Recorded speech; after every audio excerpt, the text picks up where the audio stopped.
Welcome to another episode of GooberPasta. Do you like beans? How about spooky beans?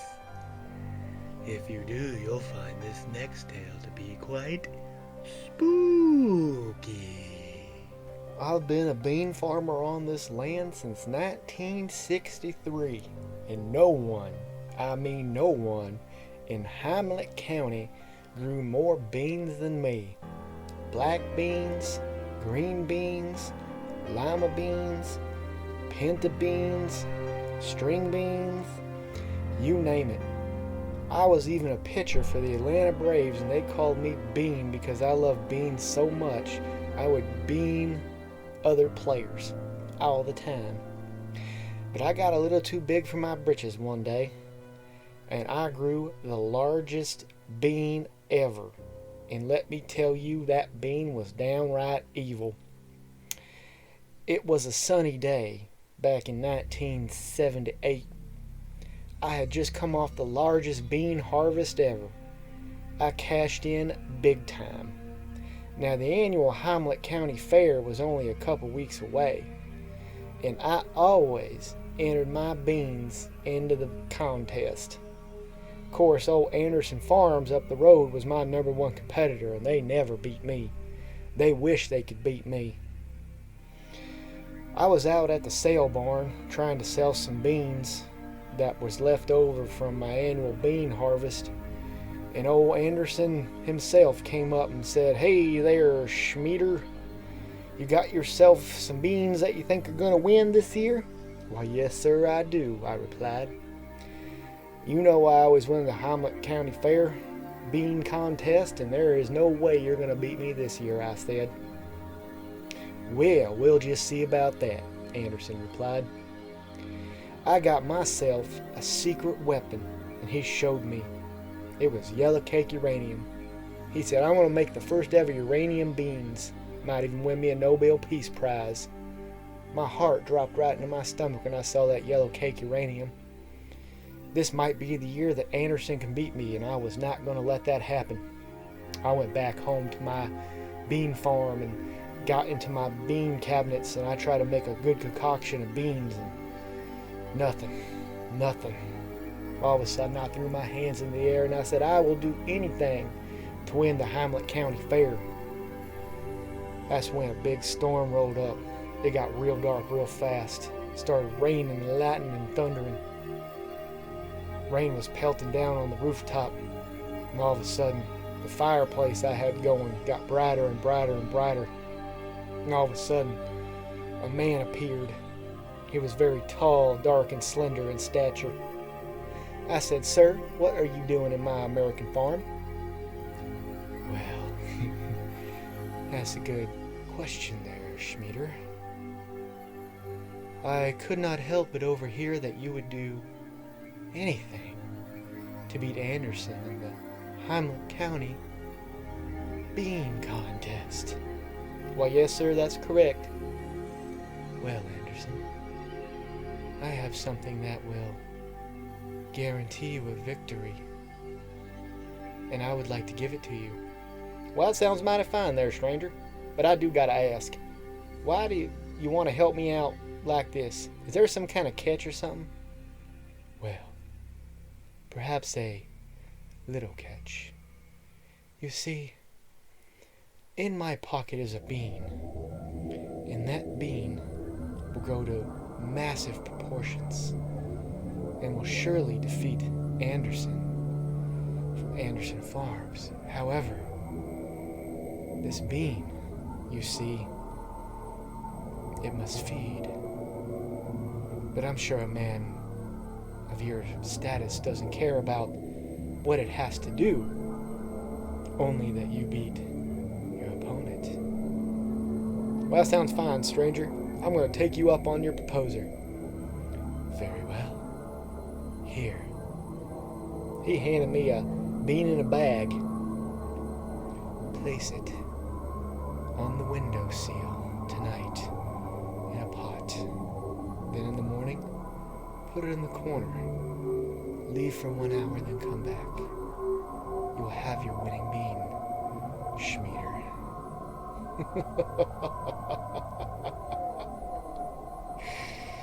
And just like that, the man was gone. Storm quit.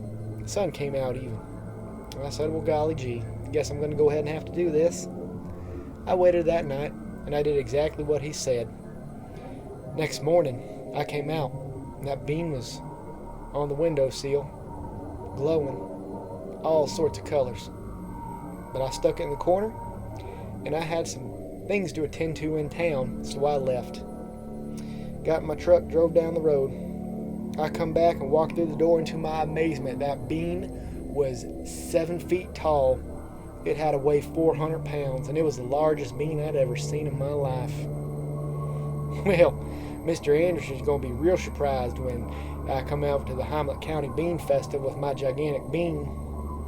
It's going to take over no problem whatsoever. I just had to, make sure I kept my bean safe and secure until then. I let the bean sit in the bean shed for, quite a while. Didn't really do too much. But one night I went out there, and that bean was up and it was dancing. It was. I'm talking the Dougie. It was doing the Cupid Shuffle. All those white people instruction dances that people play at weddings so they can dance to. Real liberal stuff, and it kind of made me mad. And I said, hey, Bean, I'm tired of you dancing. And I took out a whip and I started whipping the bean. The bean screamed out in pain. And I said, well, now, geez, isn't this something? A bean that makes noises and dances. I tell you what, Bean, you save all that dancing for the Hamlet County Fair and you win me that bean contest. It's tomorrow, for gosh sakes, and I tell you what, we're going to win that contest. It was hard to sleep the night before because I knew I was going to smoke Anderson with my dancing bean. Sure enough, daybreak came out and I knew it was time to go. I went out to the bean shed and the bean was dancing again. I said, all right, Bean, I appreciate your enthusiasm. Now let's go ahead and get in the truck. The bean replied. It did not want to go. I said, look here, Bean, you get in this truck. We're going to go down to the fair with all the people and they're going to see you dance. He was a little more enthusiastic about that. I had to give him a little whip, though, just to get him going. Whoopsh, whoopsh. Get going there, Bean. He jumped in the back of the truck, and we were off. I pulled up to the Hamlet County Fair.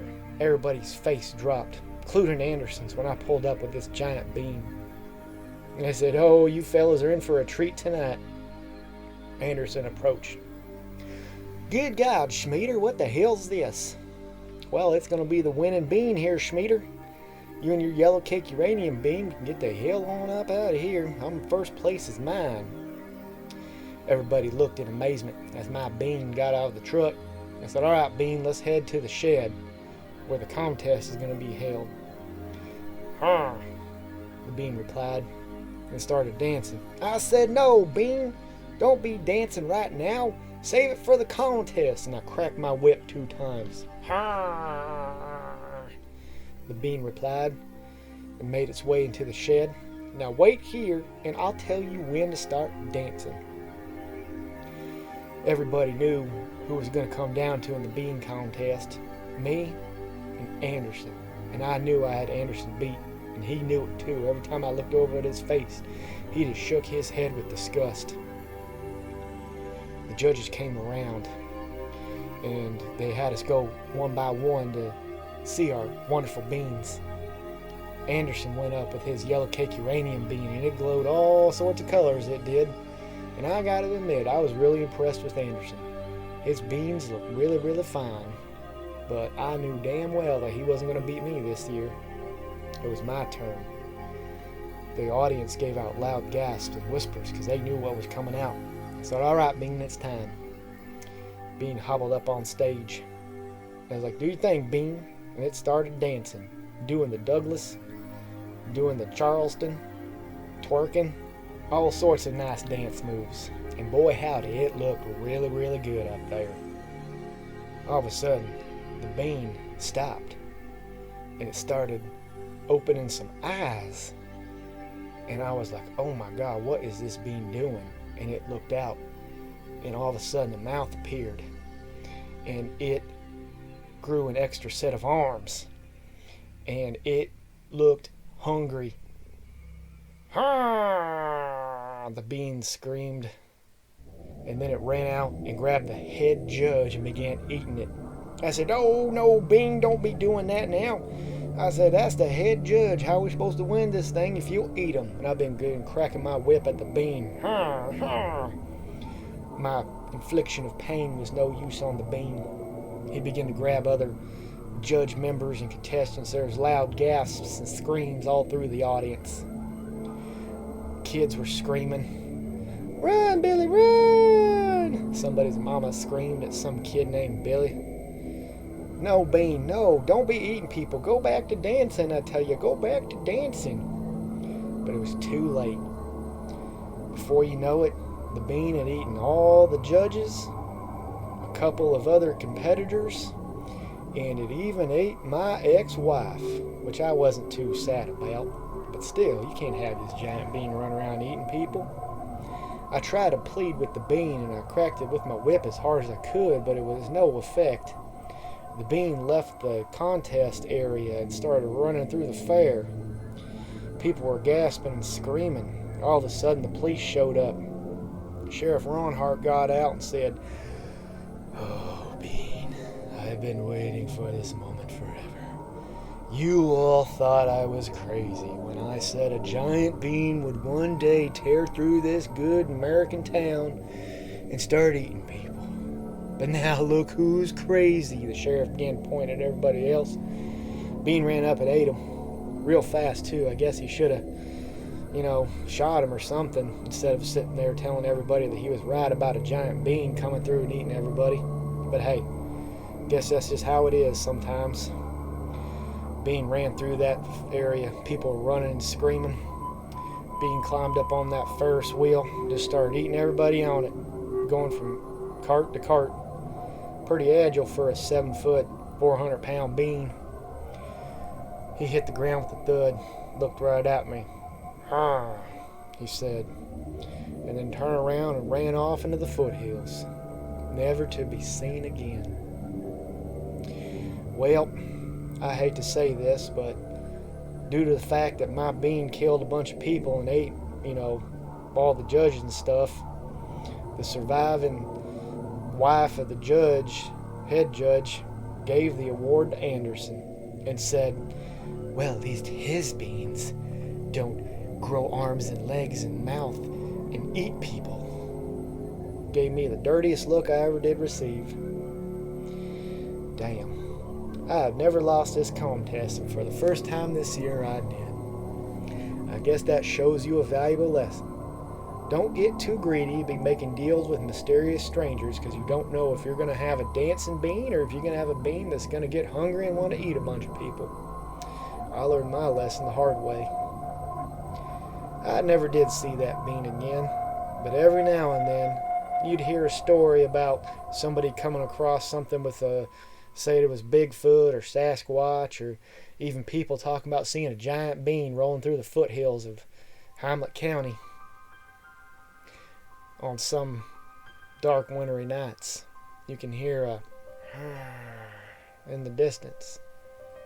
I like to think that bean's still out there, dancing in the woods. Douglas, the waltz, the two-step, the walk it out. Remember that dance that was really popular back in 2007? Yeah, that one.